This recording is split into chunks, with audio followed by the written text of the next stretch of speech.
Hi, my name is Danielle Leitch, and you are joining the new series presented by More Visibility Beyond the Click.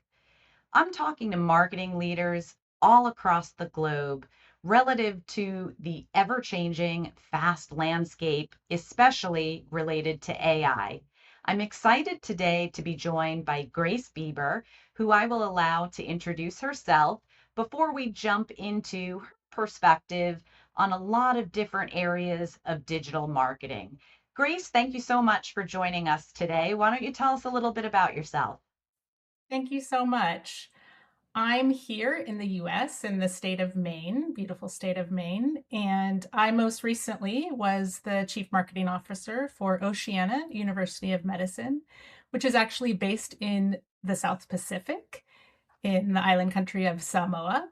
And we had students from 5 different countries. And now I am transitioning into something a little more local. I've been working internationally for quite a long time. I mean, I was in the Peace Corps, I worked at the United Nations, and now I'm bringing my expertise close to home.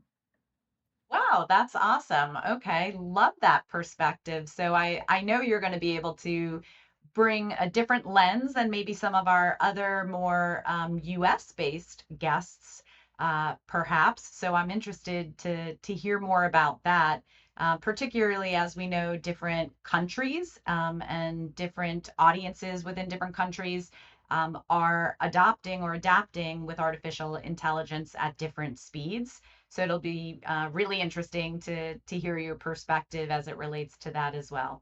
So let's just go ahead and dive in. So from your perspective right now, what do you think the most important shift happening for marketers is that maybe many organizations are still underestimating? Thank you. Well, for a long time, the game was reach, get your message in front of more people more often. But now the people you want to reach are more often having a conversation with AI before they even ever encounter your content directly. So they might be asking whatever they're using for AI, whether it's Claude or ChatGPT or Perplexity or whatever, they're asking their questions. AI, synthesizes the answer. And often they're not even clicking, they're not even going to your website. So that means that your website, your thought leadership, your social presence, whatever you have out there, and even including third party reviews, all of that is getting read and weighted and summarized by the AI. And then if your content is, that's out there is inconsistent or hard for AI to interpret, you may not even appear at all, or you may appear in a way that even you wouldn't recognize, right? So if your content isn't consistently clear and coherent across all these various sources, the AI may have, really good material to work with. And it's also more likely then to represent you accurately and consistently and all of that. So think of it this way, it's the difference between leaving a clean, well labeled file in a shared folder versus scattering sticky notes across your whole desk and hoping, someone can put it together. I like that. I like that analogy. That's a good one. And you kind of teed up the name of our series here really well, which is Beyond the Click. And to your point, for so long we were all focused and one of the number one, KPIs or one of the top three KPIs was around, the click and then what was happening on the website and the ultimate conversion. But a lot of that has changed, and so I think it is really important that we all as marketing leaders start to think about this evolution of not necessarily the blue links and it being a very linear situation for the end user. I'm curious.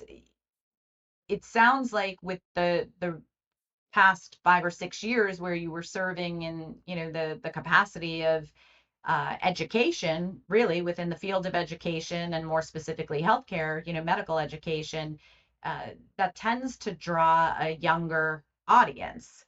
And so, were you starting to, really see a lot of people using AI Was the adoption there, with the audience that you were marketing to for medical school? That's a really interesting question because actually we were in a particular niche where a lot of our students were mid-career professionals. I mean, we Ah, also did okay. have students who came in, right after their bachelor's degree, but in general, most of them were mid-career professionals with a lot of experience already. So they were also just, and there's different audiences, for the campaigns that you market to, and then different saturations of the campaigns in different countries. Like the US market is obviously pretty saturated with Google ads, whereas that's Right. not the case. And you might get a little more traction and magnetism in some of the other countries where it hasn't been around as quite as long or as utilized. Um, but I don't know if that answered your question No, directly. So it just absolutely. depends on that kind of market segment in the audience Right. of No, customers or for sure. clients. Not, and I think geography plays a role in that as well too. So, with all of this adaptation that's needing to happen right now, especially at the mid-market marketing or by mid-market marketing teams, oftentimes they're being asked to do all of this, but with really limited resources. And, I'm not sure if that was something that, I haven't really heard anybody in any of the conversations I've been having telling me, oh no, we had unlimited resources and that was never a problem. So I'm going to assume, that you were probably being asked to do more and being stretched thinner, but with potentially the same or just slightly more resources, in some cases, maybe even less. So, as a result of this, being something that many of us are experiencing right now, where do you think marketing leaders should be focusing their energy to try to stay competitive? Because it is difficult to do it all, and certainly nearly impossible to do it all well if you don't have an unlimited budget. Totally agree. And it's funny because I mean, marketing leaders are being asked to do more with less, which is honestly just marketing. Like that's just how it is, right? I mean, whether it's however you call it, like, oh, we have a humble team or however you want to say it. But the question is more like, where do you aim your energy? And in this case with AI, and it kind of, is a nice segue from what we were talking about before, where having that clarity and coherence, that's your advantage. Because what happens is most teams fail because they try to start scaling up before they've even really defined exactly what it is they're scaling. Or ambiguity, for example, that's related to clarity, is also a bit of a budget killer because if resources are thin, which they generally almost always are in marketing, you can't afford to be kind of sort of, sure about who you serve or what you want them to do exactly. You have to be clear about certain questions, like clear about the who and the what before you spend a single dollar really on the how, right? Yeah, yeah, So I mean, sometimes the fundamentals are the first things to get overlooked, especially when, there's this kind of rapid pace change happening in the industry. yeah, so I feel like AI can be more like our time machine. You can use it to get back the hours that your team spends on the drudgery, the administrative tasks, and then reinvest that time saved in the work that really only humans can do. And then you have to figure out what that is, those kind of judgment calls or creative decisions or something that's more conversational, relationship based. Um, but the bottom line to me is that, doing all of this and having speed is important. But if you like just go chasing after the shiny object and you have speed in the wrong direction, then it just gets you lost faster, like going in the wrong place and then more expensively. So Yeah.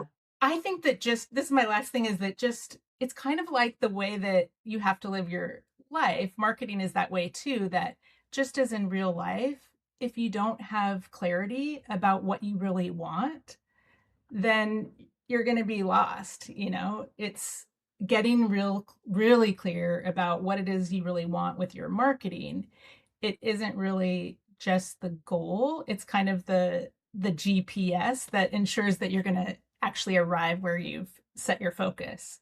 Yeah, I like that. I like that. The GPS to get you there. Um, you've led marketing teams, and or teams in general, and I'm sure you can relate right now, not everyone is on board with AI, and people are at different levels of comfort with it. Employees are concerned in some cases that AI might take their job, might change their job, they might be competing against AI. And so I think this is, causing for a lot of marketing leaders, it's causing some, additional thoughts or concerns relative to how to keep their team cohesive, how to keep the team motivated. So I'm curious, for marketing leaders trying to navigate this period of really rapid change, what mindset or leadership principle do you think really matters the most? Curiosity, but a type of calibrated curiosity, like almost like it's a sixth sense. You know that movie, The Sixth Sense? It's a good movie. Yes. Yes. Um, so not, just being calm. So not panic, not denial, and not the kind of crazy enthusiasm that chases, like I was talking about before, every new shiny tool without even a strategic reason for doing so. But Right. by calibrated curiosity, I mean a kind of one, staying generally open to how things are shifting and just paying attention to that. And two, maintaining clarity on what you're actually trying to accomplish. So it kind of goes back to clarity. I keep saying that's so Yeah, important. yeah. There So is definitely a theme here, but it's really interesting that you answered curiosity because, as you know, this is an executive video series, and that has come up several times with some of our guests so far. So there is definitely a recurring theme, which it'll be really interesting, to go back and watch all of these different video interviews that I'm doing to really see what some of these underlying trends are that are happening, in a lot of different organizations and from the perspective of a lot of different marketing leaders. So, Grace, I'm gonna wrap on this one final question, which you might look at me like I'm crazy when I ask this. So, what's one assumption about marketing today that you think will look very different 5 years from now? Which I know seems like an eternity when 5 minutes from now things could change for us in the digital landscape. But I'm curious, from your perspective, if we look with a really long lens into the future, what do you think could be really different than it is today? I love this kind of question. It reminds me, I co-edited a book on AI at the turn of the century, right? When it was kind of an eccentric topic. It wasn't a very common topic at the Oh, time, wow. Okay. right? So, and at that time, we were looking ahead and we had amazing like sci-fi pieces. I don't know if you've heard of Ray Kurzweil, but just there were some bets, I mean, that people made in the book and they're going to be paid out. I should go back in there and check when that's going to be paid out, but just Yeah. there's amazing stuff that happened. But anyway, the assumption that brand awareness is something you build through kind of repetition over time, I think that's going to change. That idea that, oh, if you show up enough in enough places, eventually people will know you. That model, that general model, I think will lose a lot of ground. And 5 years from now, I think that's what you asked, right? Yes. Yes. Brand recognition will most likely be more about depth, like less about frequency, more about depth. And the question won't be as much like how often you showed up. It will be like, how clearly did you land? Like, how clearly you landed. Did you leave what I was saying before, an accurate, consistent, authoritative impression in the places where both AI and people go to learn about you, that type of a thing. So the I mechanism is changing, their coherence is really important.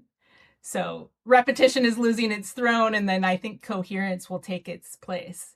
Yeah, I agree with you. And I think it also allows smaller players a better competitive landscape as a result of that. So Yeah. it should make for an interesting um, competitive landscape in the future where you'd be able to have, SMBs do just as well, if not better, than some of the larger organizations, especially if they're newer entrants to the marketplace. Yeah, yeah. I think of it as like right now we have, I think in metaphors. So, like, it's like right now we have a bunch of stones, right? But it'll be an arch, it has to be like it has to be that transformation, like Yes. the different I things I was saying about the sticky notes to actually a cohesive file in a shared folder that's easy to understand. It's that transition. there is a lot going on. Well, thank you so much, Grace. I really appreciate all of the insights that you shared with us today, and thank you all for joining us. Follow along with our series to learn what other marketing executives are thinking about and seeing with AI as we all look to a future that goes beyond the click. Thank you. Thank you so much.